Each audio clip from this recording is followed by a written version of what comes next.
Oh, my bad. I didn't know there was a line. I wouldn't recommend going in there, but you better hurry up. The episode's coming on.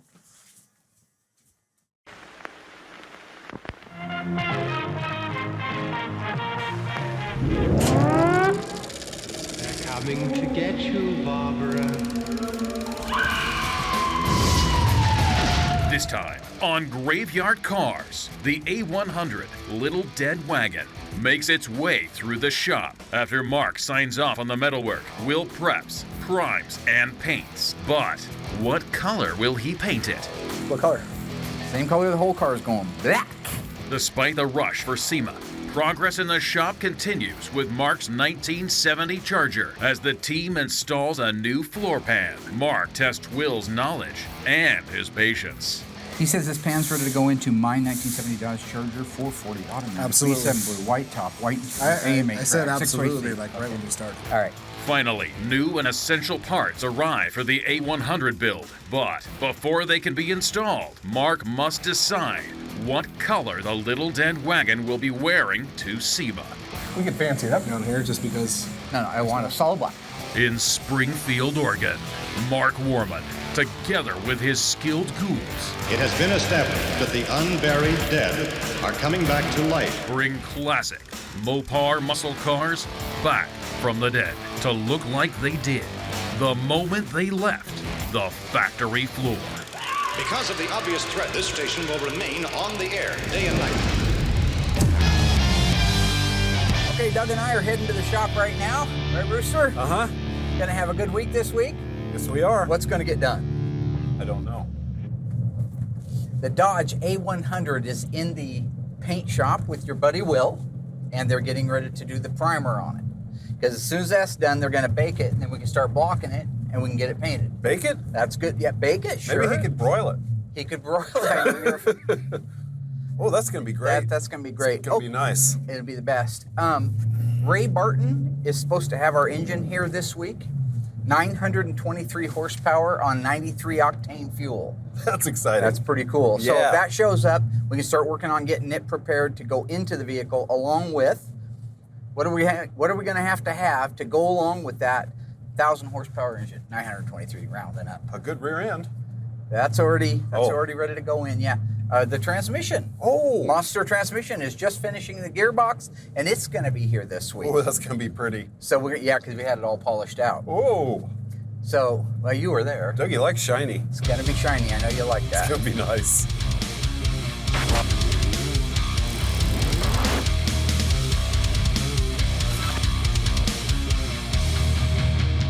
Right now we have Mark's 1964 A100. We have done extensive body work on this whole thing, just on the underside alone. You know, that's weeks of work. The body ghouls do all the mud work on it, all the cleanup, all the grinding, the things that it takes to make it look as good on the bottom of the vehicle as it will on the outside. So all that's done. So as much as I don't want Mark to come out here, and I don't need Mark to come out here, he's gonna wanna come out here to sign off on it. We're gonna get it in the booth, get it primered, and right after it's primered, we can get it sanded out and then go right to painting it black. He wants to go with just a single stage black on it. Virginia, and show me a sign.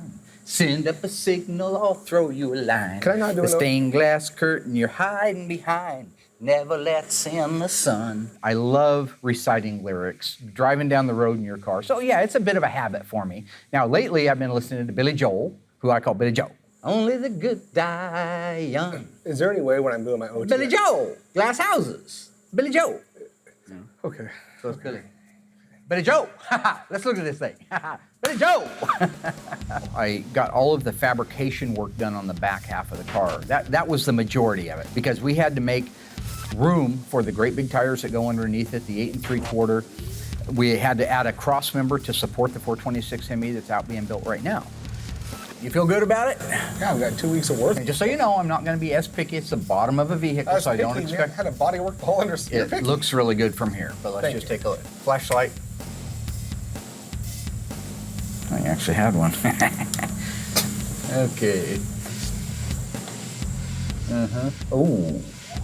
Okay, back down in there, if we could put a little bit of panel bond, there's a little bit of deterioration. No big deal, can't see it, it's already been blasted, rust is inhibited, if you will, but we do need some down in that area there. So all of that metal work is done. We even added some gussets, some cobweb type gussets, so it has a cool look to it. Look at these gussets. These are beautiful. My own little idea there. I won't need that from out here, I don't think. Go ahead, hold on to that. I don't think, I mean, how much longer are you signing off on stuff? Look at that. Yeah, I know, I did it. Those are so cool. Yeah. I built Dragula. I call it Dragula. It's Dragula. No, you didn't build it, you started to, then tapped No, out. I built the complete thing, and then I had to sell it so I could fund my show, which you happen to be riding along on the coattails of for free, so you should show some respect. I do.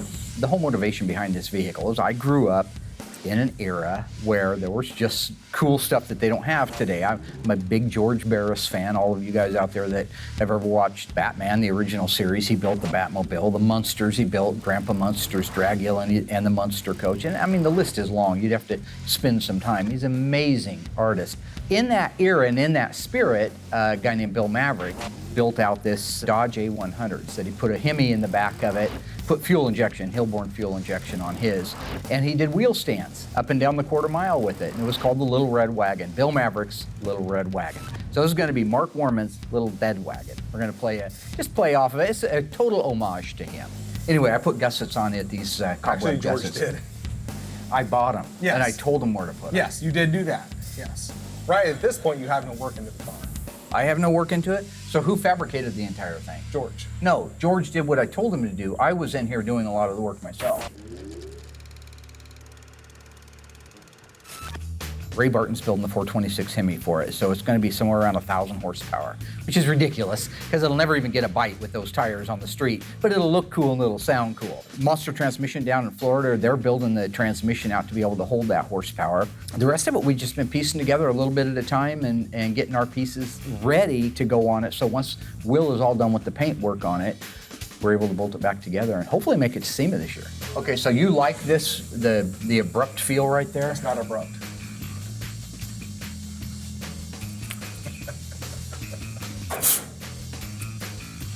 Perfect. After you get it all primered out, I'd like to get it sanded out, and then I'm gonna come out and do the seam sealer myself. No, I'd so like it done right. You're gonna come out, spend 2 seconds on it, and pick all the And then you're free to go ahead and paint the bottom of the car. What color? Same color the whole car is going. Black, blue, black. The kind of black where you go black. Well, no, there's nothing flashy about it. So I figure if we're putting all this work into it, now's the time to really step up what we can do and show everybody else that we're not just an OE shop. We can fancy it up down here just because. No, I want a solid black. I just want a nice solid black. What is that, 9300? Well, yeah. PPG 9300, single stage acrylic urethane. We could throw, I'll call Jennifer and she'll send me out some special paint for it. It's not special, it's 9300. I'm just saying that we could actually do it in the base coat, which is the 1683. Why would I want a base coat, clear coat the bottom of a car? You're We're gonna not, do single I am. stage. I Yeah, am. I'd like it to look good. Now, I found my old box of cassette tapes from the Rolling Stones, so that got me thinking about, I see a red truck and I want it painted black. No colors anymore, I want it to be black. You're ridiculous. I think at the end of the day, I just like to have fun, and if it winds Will up, so much the better. But he could learn something. There's something to be learned from those lyrics. No, I see the girls walk Why don't by we dressed throw- in their Why don't summer we- clothes. I guess I'm gonna have to kind of get up to speed on what he's actually listening to so I can speak more intelligently on it. Oh, black Hemi, bam-a-lam. Oh, black Hemi, bam-a-lam. Black Hemi had a car, bam-a-lam. Damn thing went far. I'll have it primered this week, no problem, sand it out next week, but before I do the actual color on the bottom, I want to get the whole body work done and get that all primed. Otherwise, you have to really protect that black from getting oversprayed in the future. 1967 was the first year for the Plymouth GTX. Built on the Belvedere model, the GTX was born. Standard engine in 1967 when it was made was the 440 Super Commando. Optional engine was the Hemi. That's the same thing you had in 67, 68, and 69. It wasn't until 1970 that Plymouth offered the 446 barrel 390 horse engine for the first time in a GTX. That's pretty cool. All the options were available on the GTX that you would see on any of the muscle cars back in the day for the most part. This particular car is a 444 barrel 375 horsepower U-code car. It uses an N96 air grabber hood. It's EF8 green with green interior. The spoiler on the back is not factory. It's off of a Charger Daytona, and it's an 8-track car, albeit far from factory. I still think it's pretty cool. All those things add up to why this 1970 GTX, one of 4,927, is the Graveyard Cars Corpse of the Week. So just do all that off my memory too, so good luck with everything. So one of the things I've tried to do on this truck is stay true to it in many, many ways. So for example, the rear brakes. These are the original brake drums. It's exactly the way it started life in 1964.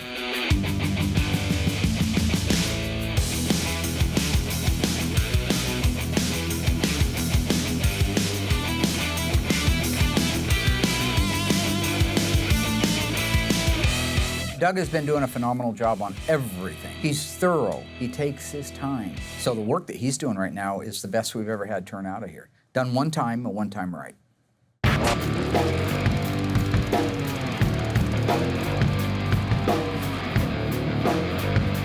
I got the A100, so now it's time to get it in the paint booth and get it primered.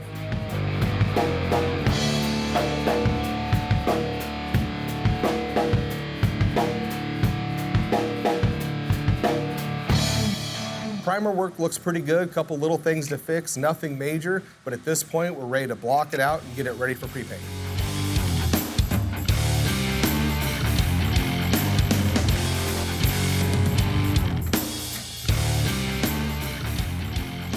Camera boy.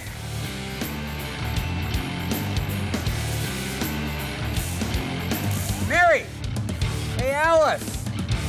So the 1970 Charger RT, I bought that car as a used car, and I had a client call up and he was very interested in the car. It's pretty amazing when you look at that it's a B7 blue. It's a 70, so that's a good one. It's a real RT. Numbers engine, numbers transmission, fender tag, white interior, white top,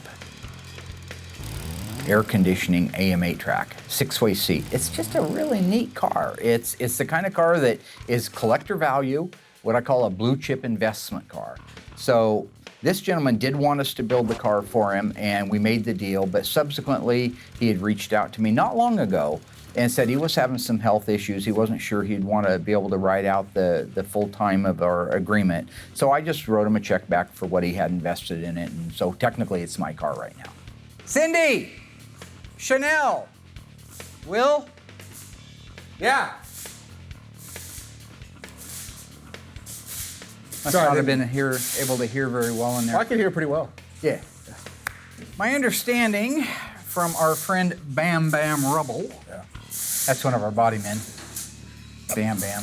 He says this pan's ready to go into my 1970 Dodge Charger 440 automatic. Absolutely. B7 blue, white top, white interior, AMA. I said track, 6-way absolutely, seat. like right when you started. All right. What I don't see here right off the bat is weld-through primer. Can you explain that to me? Well, it only has to go in the front and the back. Yes, yes it does. Now see, he's learned that. But I don't see it on the front of the back. Right, before he actually puts it on, I want you to sign off on where we're at right now. Because the primer might hide something. Right. Okay. Can we flip it over and make sure that there's weld-through primer on the back side? Well, there probably isn't. If it's not on the front, there's probably none on the back. I want to make sure there's weld-through primer there. So If I told you it's not here now, it's not on the underside. why wouldn't it be? It'll be, when that thing goes there, So you're it'll be saying all it's ready. not back here? I doubt it. And you're really smart. Well, wait, you said you signed off on all this. Why are you guessing? Yeah, it's back there. Yeah, we can flip it over. Oh, you want to go that way, lefty? Okay. All righty. Let's just now we gotta look at there now. Yes, you're right. You're partially right. There is some weld-through primer here. I don't see anywhere we're going to be. What do I want to say? It will. Welding through. We need weld-through primer. It on will be everything. there. It will okay. be there. All right. It'll be there. What's the center measurement on the I didn't measure holes? it. Let's just see what old Mr. Tape Measure has to say. 2 inch on center, inch and 7/8, inch and a quarter. Decided, oh no, that's 2 1/4, sorry.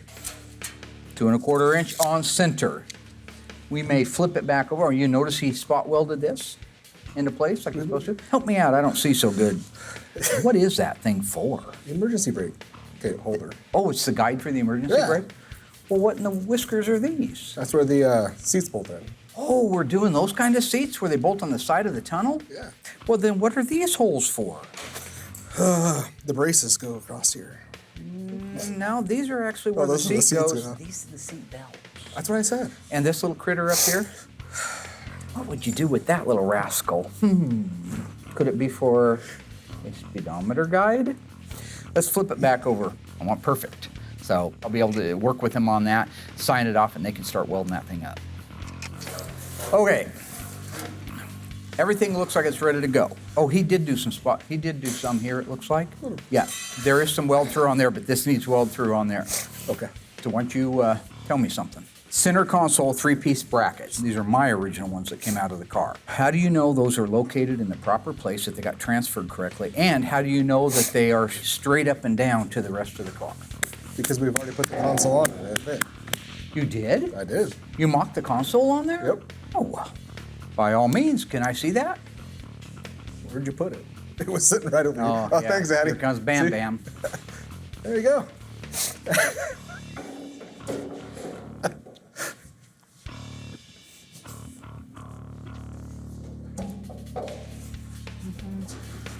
I told you, we already did that.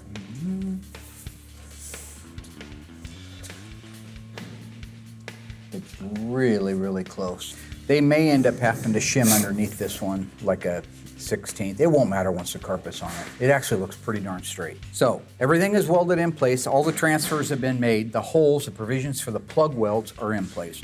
Would you feel at this point that is ready to go into my 1970 Dodge Charger RT 440 automatic 727 torque flight, bucket seat, white interior, white top, white C-stripe, not a Bumblebee, air conditioning, 6-way seat AM 8-track car. When we started this, I already told you it was ready to go in. Yeah, I know, but I've So why already do you noticed need a to hear couple it of again? problems with it. You didn't so. notice any problem. Well, Where's your magnifying glass? why don't you be a lamb fry and go grab I'm us? not going to be a sheep testicle. Would you be a little buddy and go get us some weld-through primer and spray on that? Because that does underlap underneath. We're good. Was there a reason that you didn't want to put some on here? I just wanted to get your attention, I think. Okay. Yeah, good. You're learning how to lie like your boss. Very good. Very good. Go ahead and put your stuff on this. All right.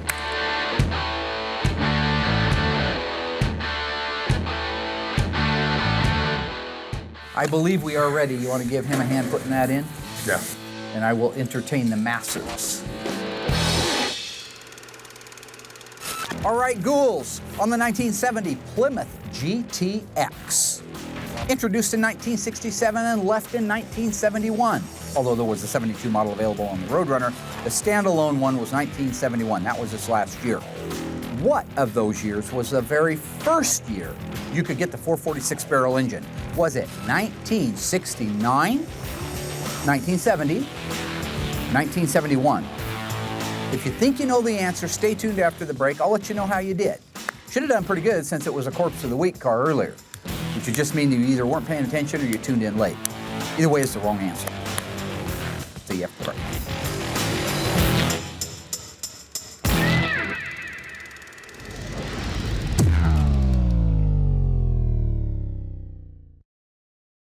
All right, ghouls, how did you do on that one? The question was, what was the first model year that the 446 barrel was available from the factory on a Plymouth GTX? If you said 1971, you're wrong. You're dead wrong because you weren't paying attention earlier. 71 did have a 446 barrel available in it. And of course, it was the last year for the GTX standalone model. The very first year was the 1970. Now, while this car does not have a V code, it is a U code, 375 horsepower, 440 Super Commando 4-barrel. It was the first year you could get the big bad 390 horsepower 6-barrel.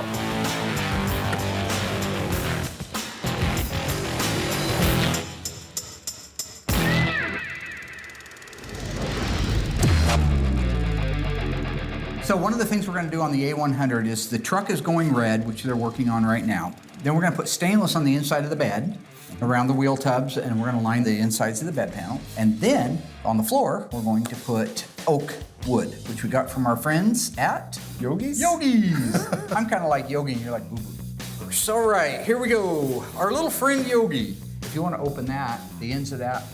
So this is going to be our hardware. Poor cousin Dougie. When Dougie was about 19 years old, a friend of his bought a brand new Suzuki RM370. It's a fast bike. Now, Doug, when he was a kid, he took off across the field one day on that RM370 and hit a little berm. He flew 20 or 30 feet in the air, came straight down and did a pile drive with his head into the ground and then just flopped over. He got up. The motorcycle was running. The motorcycle was still running. Am I right about that? Yes. Motorcycle was still correct. running. As soon as he picked it up, the motorcycle died, right? Yes. So he had to push it home. I need a pair of pliers. He got home. Well, go get him. Okay, thank you. You're welcome. I'll finish this story my way. I mean, truthfully. Yeah. Just hold that thought. Okay, I won't tell him the rest of the story. So as soon as he takes off, pushes the motorcycle back home, he gets home and he's sick to his stomach. And he starts throwing up. In case you're wondering, that's called a concussion. Doug decides, man, I don't feel good, I better take a nap. That's exactly what not to do when you have a concussion. So he went to sleep, woke up the next day, and he's never been the same. So you say whatever you want, but something wrong. Hold that thought.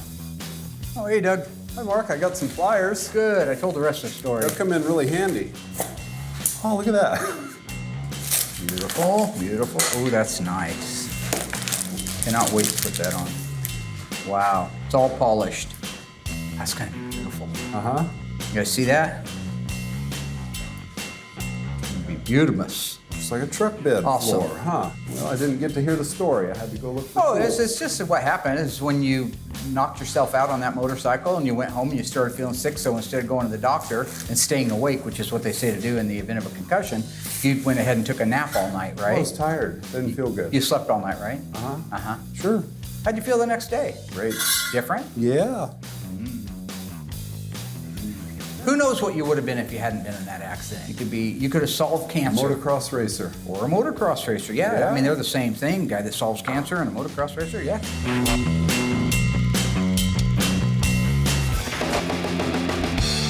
On the A100, you know, the intention was to paint it black. Then halfway through the build, he completely stops, changes his mind, and now we're going back to the original look, which was my original thought, which you said was a horrible idea. It would have looked awesome at the show black, no problems at all, but red was the right way to go, and I'm glad we stuck with it.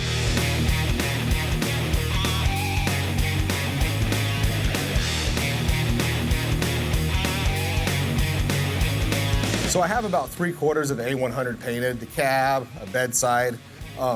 I know a lot of times you'll just paint the whole thing, but it's such a time crunch this year, it's real time. We're that far behind, so if it's ready, I just paint it.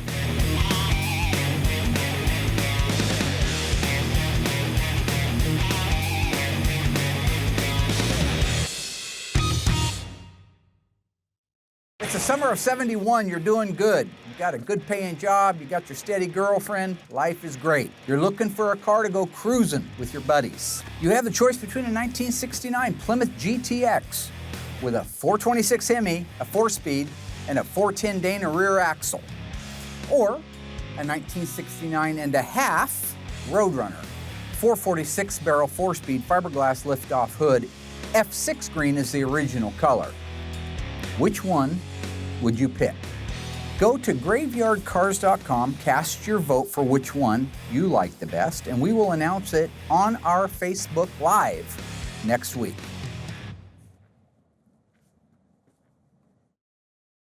So far, Mark signed off on the A100's metalwork. Will primed the little dead wagon and began the paint. Cousin Dougie built out the rear brakes. And Mark and Dougie unboxed some critical pieces for the A100. Still to come, the Ghouls install the new floor pan in Mark's 70 Charger. Will blocks, paints, and clears the little dead wagon before moving it into assembly. Finally, the most critical piece to the A100 build is unboxed. Well, we don't usually mess around with the hypo stuff, but that's crazy. The custom-built Ray Barton Racing 426 Hemi.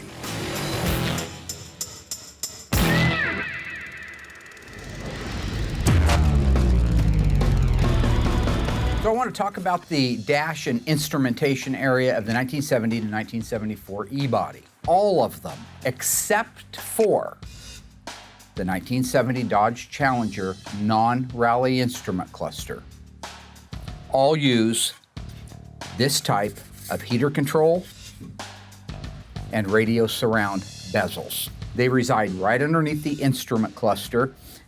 If you're on the left-hand side, I'm speaking backwards, your heater control switches would be in here on your left-hand side, and on your right-hand side, your radio would protrude through here. If you have an AM 8-track, which is available only in 70, this drop-down is the provision for that lower part of the deck to come protruding through, and this hole right here is what accommodates the selector to go from track to track. Take a look at these two units. The one above has the correct texture on it. It's in nice shape, it's shiny, it looks the way it's supposed to. The one on the bottom, while it's not broken, is missing all of its texture. If you look carefully here, you can see me flaking it off. That texture comes off over time and it begins to look like this one right here.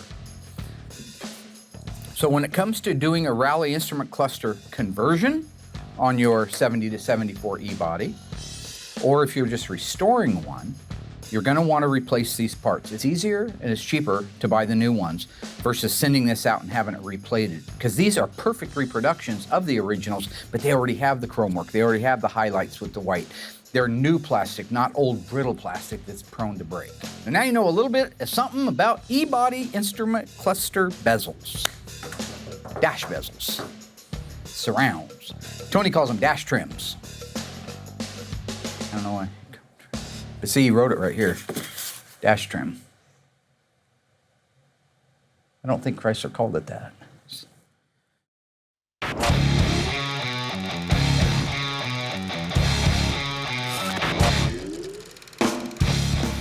Right now, I'm really far behind on the A100, so any parts and pieces that I can get together, since Doug doesn't have a lot going on, and I give them all to him so he can start the sandblasting process.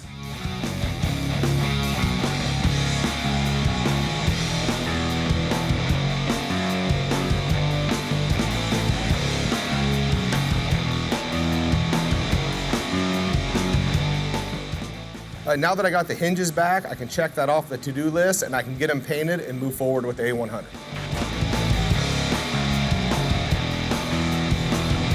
We built this A100 in real time. It's been a lot of late nights. It's been every day of the week for the past few months. If there's something I can paint and get it curing, I'll do it. So, I painted the cab. While that was drying, I jumped onto a bedside. Whatever needs to go red, that's how we kind of had to do this. So the whole truck was kind of done in parts and pieces, just so that way we can get it put together and get it delivered on time. When I paint the doors and hinges, it's pretty much the same process as when I do the car. Only thing a little bit different is you have to take into consideration you're panel painting the whole car, so you just got to be very thorough. If you put 7 coats on that cab of that red, which is a very transparent color, which I did, you make sure that you put 7 coats on those doors. So the only thing that's critical is just having that number in your head and going through that whole process, so when it's actually all bolted together, everything matches correctly.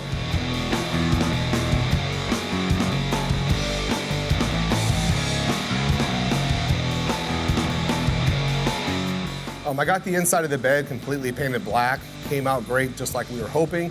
Now that that's done, I can jump over and wrap up the paintwork on the last bedside.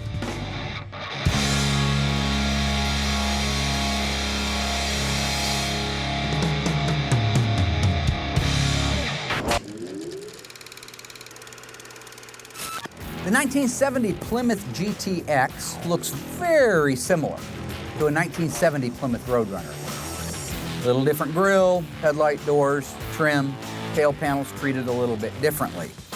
True or false, the GTX is built on the Roadrunner's platform.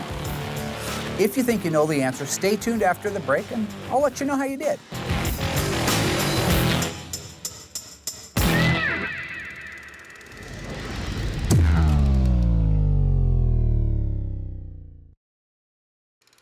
All right, my ghouls, how did you do on that one? Gonna learn a little bit about the 70B bodies. If you guess that the 1970 GTX was created from the Roadrunner platform, you'd be incorrect. It was built on the original base model Plymouth Belvedere. Would have had the first 2 digits of the VIN number as RL. Then you move into the RM cars, second digit being an M, guaranteed you had a Roadrunner. If you went to an RS, you had the GTX. That's what the Gentleman's Muscle Car's first 2 digits of the VIN was. And just additionally, if you were to have a sports satellite in 1970, it would be an RP for the premium price class. So, class is adjourned.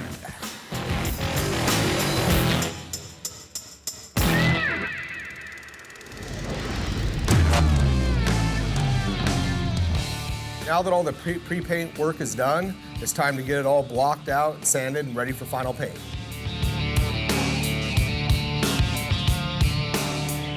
Now that the truck's all blocked out, it's time to roll it in the booth and get the final paint work done.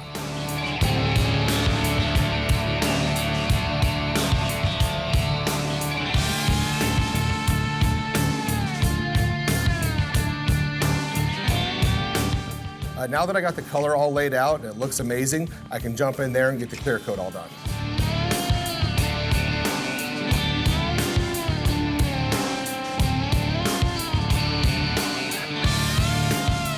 I'm gonna let that cure for a little bit. Once that's done, I'm gonna start the cut and buff process and then get it over here for assembly.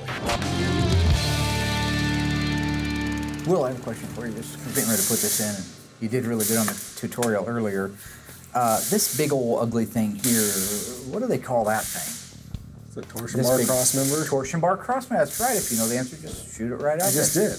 Okay. But you get mad when people My finish your cousin Vinny. sentence. Remember? That was from my cousin Vinny when he was You get talking about mad the at dirt Doug, on yeah. the screen. And he said, and what do we call these little things with leaves all over them? Bushes? Yeah. What is this right here? It's a rail. What? It's your frame rail. It's frame rail. Is it a right or a left frame rail?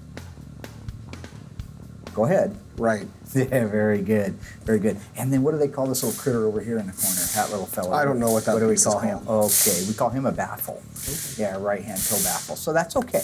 wasn't- So this is the torsion bar crossover. The torsion bars actually go through here, all the way up to the front and intersect with the lower control arm.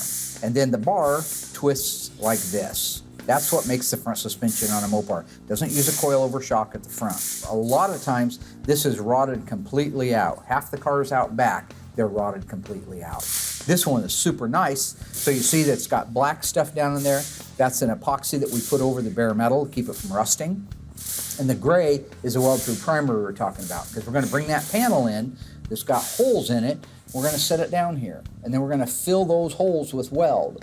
So you can't get in between there once that panel's down and treat that weld. You can't protect it. So this stuff will burn away, and then it'll shrink back over the weld. That's the point of it. These are the seat reinforcement brackets. We reused the originals, although we did get a set. We always do, in case you need them. These were in really nice shape, so we're going to reuse them. This panel is referred to as the inner rocker panel. So it's the opposite version of the one you see on the outside of the car. This is the inner one. This is the rear step well for the right-hand side and the rear step well or footwell for the left-hand side. These were in good shape, so that's why you see the word save. So when they bring that panel in here, they've got to go up in the front, tuck it under here because it goes under here, and then it will lay down all the way up to the firewall. It intersects with the firewall. Once we have it basically in place, bam, bam, it's going to come through starting at 12 o'clock, right in the middle at the top, and he's going to put in screws to fasten that floor as tight as humanly possible against these rails, against these seat reinforcements, against this frame rail, against this before he begins plug weld. Okay, with that, let's go ahead and put the floor pan in. But actually, Get over there and sit down, princess. I'll hand it to you. what do you mean, princess? Well, you're just very fragile little fella. That's I'm all. not fragile. You're very fragile. I'm not. Oh, you're the most fragile guy here. There you go, Barrett. There you go. There you go, princess. Forward, back, tuck under. Nice. There you go. All right. There we go. Beautiful. All right, Will, good job. Getting a little better all the time, getting to a point where I can sign off on my body shop so I don't have to be here all the time, because someday... You're not here all the time. I'm here all the time. I will let you guys get back to what you were doing. Camera boy 1, camera boy 2, good job. I will be up front. So I'll just walk out all cool. I don't know. I'll act like I heard something. What? Did somebody say? The first goal is to make sure the mating area where the step well meets that new floor pan are tight. You don't want gaps in there and fill those up with weld. You lose your strength. They need to be sandwiched tight.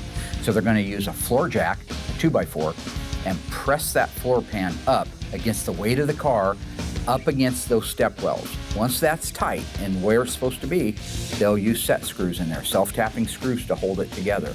The same thing goes at the torsion bar crossmember area, except in this case, the pan is coming down to meet it.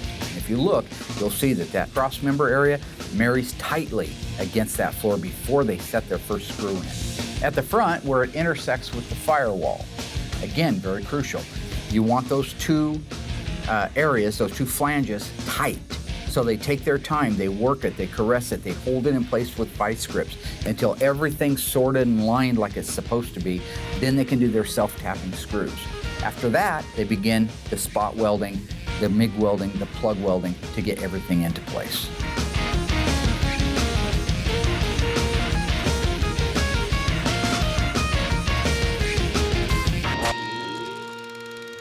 Now that they have the floor pan installed in my charger, Will can get the A100 over to the assembly shop.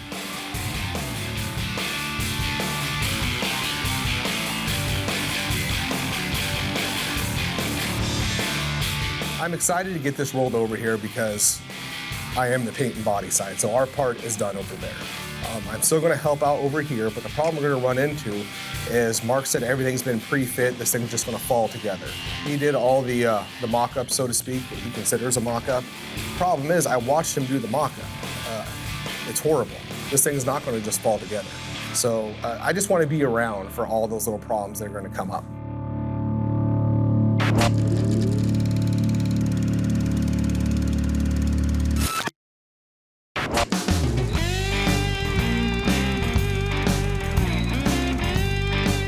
So I am standing here with the crack shot team of my best friend Dougie and Will. We are getting ready to open that pallet right there, that crate. The engine that is in there just got here from Ray Barton Racing. They built the 426 Hemi that's going in the little dead wagon. So we went to Mark a year ago with a plan.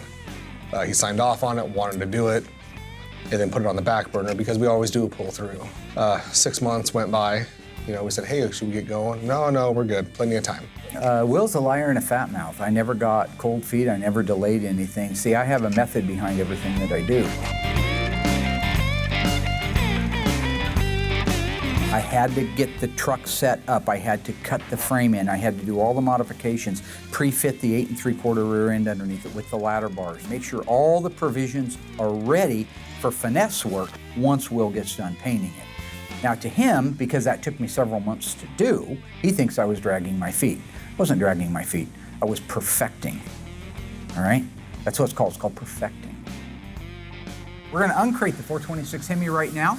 Take a look at that. We've got to marry it up to the transmission, which also just got in from our friends at Monster Transmissions. Are we ready? Ready. Let's do it. They have already ran this on their dyno down there at Ray Barton. And would anybody care to guess what the horsepower output of this bad boy is? Being it's a 426, I'm gonna guess 914. Okay, so you got the memo. 914 horsepower. That's what I just said. On pump gas. I just said that. I know. Try to. I can't do Okay, it. let's lift that bad boy off of there. Okay, there's the top. Oh, Oh my. Come on, Doug. It's got Ray Barton valve covers. I Lift can't- that side off, Mary. Crazy nut. Oh boy. Holy cow, look at that. They didn't send me any pictures of it done. Wow, look at that. Well, we don't usually mess around with the hypo stuff like that, but that's crazy. Look at that. Wow. Well, Holley provided the carburetors. I believe they are dual 780 Holleys on an 871 blower shop polished aluminum blower. Mopar Performance 426 Hemi block. This is a second generation real stuff. What do you think of that? Pretty awesome. What's that gonna look like in there? Pretty amazing? Like a Hot Wheel. Like a Hot Wheel. Well, they already got all the linkage hooked up. Oh, it's whoa, spraying shit. gas. Yeah. You know, normally I'd be just jumping out of my skin with excitement on this thing, but there's a lot of pressure because SEMA's coming up, so I got to keep grounded and just keep my eye right on the trophy at the end. Fantastic. All right. So what does he have, I wonder, in here? And nice Ray Barton shirt in XL. I'll be wearing that. Spec sheet. I was wrong. Holy cow. 924 horsepower. 923. 23.7, doesn't matter. Close enough. That is going to be awesome. I think this will just lift off of there because it has screws. Hold on. Oh, God. I don't mean to be so. Oh, you're okay. You can be so. Yeah. Are there screws over there?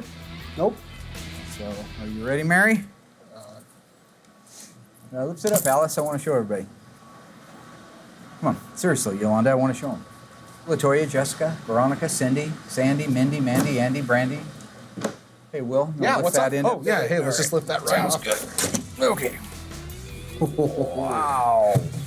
I had polished a case, a 727 shorty case, sent it off to the guys at Monster Transmission down in Florida. They did a beautiful job. I'm excited to get it opened up along with the crate, find out exactly what we have, what we're going to need, because even though I'd love to be dancing around singing about how awesome it is to have this stuff, there's still going to be 100 things that need to be found and sourced last minute to be able to get it in the truck and get it running under its own power. I believe it's a 3500 stall converter. I'll double check, but I believe that's the case. That way it can be up to around 800 or 900 horse before it engages and flips the truck over backwards. It's gonna be the best. That's a good thing. Yeah. Yeah. Yeah, we're gonna die. It's momentum. Ooh, look at that. Beautimous. What is that? I guess that's a factory marking, huh? Crazy. Wow. Boy, that is gorgeous, isn't it? I believe you're gonna see one of the most amazing throwbacks to one of the coolest trucks ever built, and brought to you by your friends at Graveyard Carz. Well, and Ray Barton Racing and Mopar had something to do with it. PPG gave us some paint. Monster Transmission built. I'm not taking all the credit. There were a lot of people involved. Just my friend Ron Jenkins gave me a bunch of the suspension pieces for the back of it. Basically, I didn't do anything.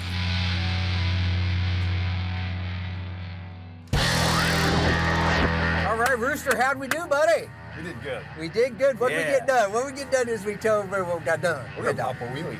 We're gonna pop a Well, we're not wheelie. going to pop a wheelie yet. Yeah, no. We got the primer work done on the A100, and we got it painted. Will did? My good friend Will's Will? our painter. He's our painter. Yeah, that's your good friend Will. Oh, good. He's Now, the best. What? Yeah. Did you notice the all the little cobweb designs I welded in there?